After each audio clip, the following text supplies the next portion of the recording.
Hello, नमस्कार and welcome to our YouTube channel. दोस्तों, day 14 में आज हम लोग करेंगे दो व्यंजनों को के बीच के स्वर का स्थान। देखिए, इसके पहले की क्लासेस में हमने आपको डे 13 में अभ्यास नंबर 7 तक करवा दिया था। आज की क्लास बहुत छोटी सी क्लास है जिसमें आपको एक नियम बताएंगे हम, और इसके बाद एक और फिर अगले चैप्टर की तरफ करेंगे, हम लोग बढ़ेंगे। क्योंकि इसके पहले मैंने आपको स्वर बताया था, तो स्वरों को कैसे लगाते हैं वो सारी बातें हमने की थी। लेकिन एक और चीज़ आती है जो तीसरे प्लेस की मात्राएं होती हैं, उनका क्या नियम है वो एक सेपरेट क्लास में मैं आपको बताने जा रहा हूँ। बहुत छोटी सी वीडियो के माध्यम से आपको पता चल जाएगा। आज के वीडियो में सिर्फ आप लोग थर्ड प्लेस पे जो मात्राएं लगाई जाती हैं, कैसे लगाई जाती हैं, सिर्फ उसके बारे में बात करेंगे हम लोग। तो दोस्तों, पहला हमारे पास शब्द लिखा हुआ है मूल।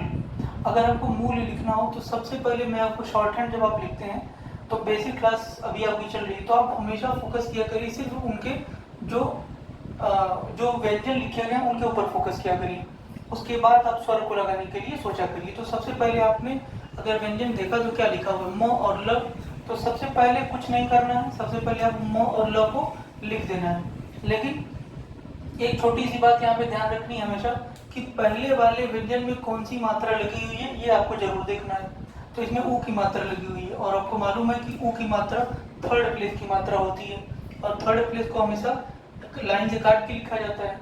चूंकि ये म पड़ा हुआ व्यंजन है जो पड़ी लाइन पे लिखा जाता है, तो पड़े हुए व्यंजन को हम लोग हमेशा थर्ड प्लेस होने के बावजूद भी लाइन पे ही लिखते हैं। तो सबसे पहले हम लोग लिखेंगे म, ये हमारा म हो गया, और इसी में हमने ये जोड़ा ल। तो म और ल तो हमने लिख दिया। अब बारी आ जाती है मात्रा लगाने की। तो म पे ऊ की मात्रा है दोस्तों, तो म पे ऊ की मात्रा देखी जाए तो बाद में म के बाद मात्रा लगाना है हमको। तो म के बाद यहाँ पे हमको मात्रा लगाया जाना चाहिए। लेकिन नियम हमारा ये कहता है कि जब भी तीसरे प्लेस की मात्रा आती है उसे तीसरे प्लेस पे न लगा के 1, 2, 3 अगर किसी भी व्यंजन के बाद मात्रा आती है, मैंने क्या बोला, किसी व्यंजन के बाद अगर मात्रा आती है तो ये म के बाद मात्रा आएगी, म हमने लिख दिया, फिर इसके बाद ये पहले हो गया, ये बाद हो गया। तो जब भी किसी व्यंजन के बाद मात्रा आती है तो अगर वो मात्रा थर्ड प्लेस की है तो उसके थर्ड प्लेस पे न लगा करके हम लोग क्या करेंगे, नियम क्या कहता है, थर्ड प्लेस पे मात्रा, थर्ड प्लेस पर न लगाकर उसके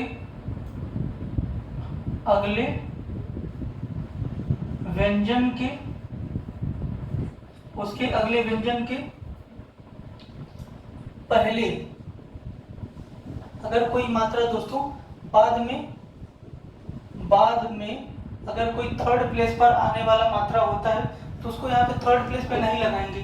कहाँ लगाएंगे, उसके बाद आने वाले व्यंजन, उसके बाद कौन सा व्यंजन आया हुआ है, यहाँ पे ल आया हुआ है, तो उसके बाद आने वाले व्यंजन के पहले, इसके बाद म के बाद हमारा ल आया हुआ है, और ल का पहला स्थान, ये पहले हो गया, ये बाद हो गया, तो ये पहले साइड हो गया, ये साइड हो गया बाद वाली साइड, है ना। तो ल के पहले यानी इधर लगाएंगे, और कौन से प्लेस पे, थर्ड प्लेस पे। तो प्लेस तो आपको नहीं चेंज करना है, थर्ड प्लेस पर ही लगाना है ना। लेकिन क्या करना है, म पे ऊ की मात्रा आ गई, तो चूंकि ये थर्ड प्लेस की मात्रा है इसके वजह से इस मात्रा को यहाँ पे न लगा करके उसके आने वाले अगले व्यंजन के थर्ड प्लेस पे पहले लगाते हैं। तो हम लोग क्या करेंगे, म पे ऊ की मात्रा यहाँ पे लगना चाहिए था, लेकिन यहाँ पे न लगा के क्या करेंगे, यहाँ से उठा के मात्रा को अगले व्यंजन यानी ल के पहले थर्ड प्लेस में, फर्स्ट सेकंड थर्ड यहाँ लगा देंगे। तो म पे ऊ की मात्रा पहले पढ़ेंगे, म पे ऊ की मात्रा मुंह, और ल मूल पढ़ेंगे इसको। आई होप आपको समझ में आ गया होगा। अब चलते हम लोग लिखते हैं मूली।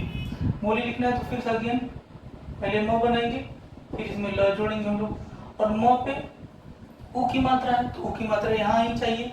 लेकिन हमारा नियम क्या कहता है, हम लोग थर्ड प्लेस की मात्राओं को यहाँ से हटा देते हैं, और थर्ड प्लेस की मात्राओं को उसके आने वाले अगले व्यंजन के पहले तीसरे स्थान पे लिखा जाता है। तो इसके आने वाला हमारा जो ल है इसके पहले इधर साइड में कौन सा स्थान में, तीसरे स्थान में, 1, 2, 3, ये हमारा मुंह हो गया, म पे ऊ की मात्रा मुंह, और ल मूल हो गया।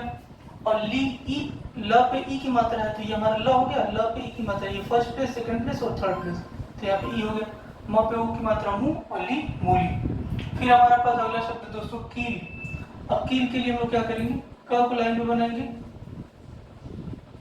ये हमारा क हो गया और ये ल हो गया। तो क पे थर्ड प्लेस की मात्रा अगेन यहाँ पे हमको लगाना, क के बाद आया है मात्रा, तो क पे मात्रा हमको यहाँ लगाना चाहिए ई की मात्रा, लेकिन हम यहाँ न लगा के क्या करेंगे, क के आगे आने वाले व्यंजन के पहले तीसरे प्लेस पे लगा देंगे। तो क पे ई की मात्रा की और ल, कील हो गया। फिर अगला हमारे पास शब्द इमली। तो इमली के लिए ई तो एक व्यंजन, एक तो स्वर है, तो स्वर को छोड़ दीजिए, म और ल को लिखिए। ये हमारा हो गया म और ये हो गया ल, थोड़ा सा बड़ा हो गया हमसे, म हो गया, ये हमारा हो गया ल। तो इमली लिखना है तो ई तो सबसे पहले आया, तो ये हमारा म हो गया, म के पहले यहाँ पे ई लगाएंगे, तो ये इसके लिए पढ़ा जाएगा, म के पहले ई आया है तो हम लोग पहले पढ़ेंगे इसको ई, ई म, ई म हो गया, ये हल्का डैश रहेगा, हल्का डैश क्या बनता है, छोटी की मात्रा, तो ई हो गया और ये म हो गया, ई म। और ल पे यहाँ पे मात्रा लगा देंगे तो ये हो जाएगा ली। तो पहले पढ़ेंगे ई म, ल पे की मात्रा ली, इमली। तो इसमें कोई भी थर्ड प्लेस की ऐसी कोई मात्रा नहीं आ रही थी जो बाद में लगी हो, क्योंकि ये म के तो पहले लगा हुआ मात्रा है, म के बाद तो आया नहीं है, म पे लगा रहता तब हम लोग इसको यहाँ की मात्रा को ट्रांसफर करते, लेकिन म के पहले मात्रा आया था इसलिए हमने उसको एज इट इज वहाँ पे लिख दिया।